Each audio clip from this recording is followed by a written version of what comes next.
हम देख रहे हैं, हम तेजी से आगे बढ़े और 5G जिस तेजी से पूरे देश में रोल आउट हुआ, हिंदुस्तान के करीब करीब सभी क्षेत्रों में 5G पहुंच गया। वो विश्व में तेज गति से 5G पहुंचाने में हम आगे रहे। और देश साथियों, मैंने कहा हम रुकने वाले नहीं हैं। 5G पे रुक जाना हमें मंजूर नहीं है। हम 6G पर अभी से मिशन मोड में काम कर रहे हैं और विश्व में हम उसमें भी अपनी धमक जमाएंगे, ये मैं विश्वास से कहता हूं। मेरे प्यारे साथियों, डिफेंस सेक्टर, हमारी आदत हो गई थी डिफेंस बजट कितना ही क्यों न हो, लेकिन कभी कोई सोचता नहीं था कि डिफेंस बजट बढ़ा तो जाता कहां है। डिफेंस बजट विदेशों से खरीदी में चला जाता था। अब हम चाहते हैं हम आत्मनिर्भर बने और मैं हमारी डिफेंस फोर्सेस का हृदय से धन्यवाद करता हूं। उन्होंने हजारों ऐसी चीजें लिस्ट कर दी है। उन्होंने तय किया है कि हम विदेश से नहीं लाएंगे।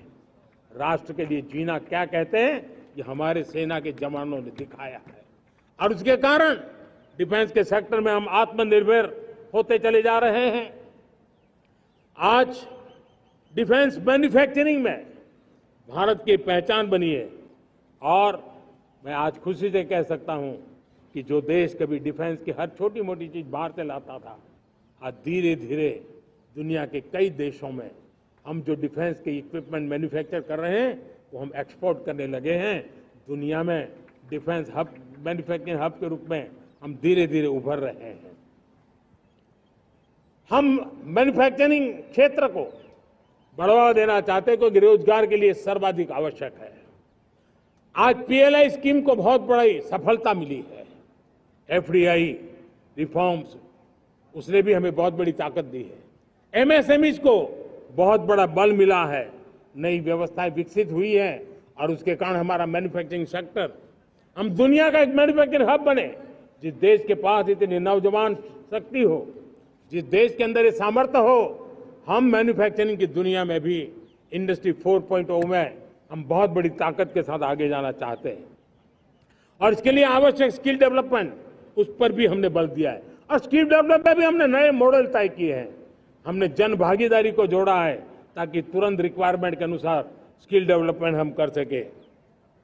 और मुझे विश्वास है, मैं लाल किले की प्राचीर से कह रहा हूं, वो दिन दूर नहीं होगा जो भारत इंडस्ट्रियल मैन्युफैक्चरिंग का हब होगा।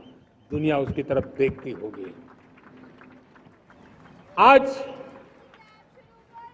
विश्व की बहुत बड़ी कंपनियां भारत में निवेश करना चाहती हैं। ये चुनाव के बाद मैंने देखा, मेरे तीसरे कार्यकाल में जितने लोग मुझसे मिलने के लिए मांग कर रहे हैं वो ज्यादातर निवेशक लोग हैं, विश्व भर के निवेशक हैं। वो आना चाहते हैं, भारत में निवेश करना चाहते हैं। ये एक बहुत बड़ा गोल्डन अपॉर्चुनिटी है। मैं राज्य सरकारों से आग्रह करता हूं कि आप निवेशकों को आकर्षित करने के लिए स्पष्ट नीति निर्धारित कीजिए, गुड गवर्नेंस का आश्वासन दीजिए, लॉ एंड ऑर्डर सिचुएशन के लिए उनको भरोसा दीजिए। हर राज्य एक तंदुरुस्त स्पर्धा में आगे आए। राज्य राज्य के बीच निवेशकों को खींचने के लिए स्पर्धा होनी चाहिए। निवेशकों को लिए ताकि उनके राज्य में निवेशक आएंगे, उनके राज्य के नौजवानों को स्थानीय रूप से अवसर मिलेगा, रोजगार का अवसर मिलेगा।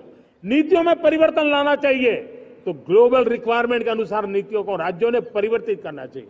लैंड की आवश्यकता है तो राज्यों ने लैंड बैंक बनानी चाहिए। गुड गवर्नेंस सिंगल पॉइंट पर काम करने के लिए राज्य जितने प्रोएक्टिव होंगे, जितने ज्यादा प्रयास करेंगे, जो निवेशक आ रहे हैं वो कभी भी वापस नहीं जाएंगे।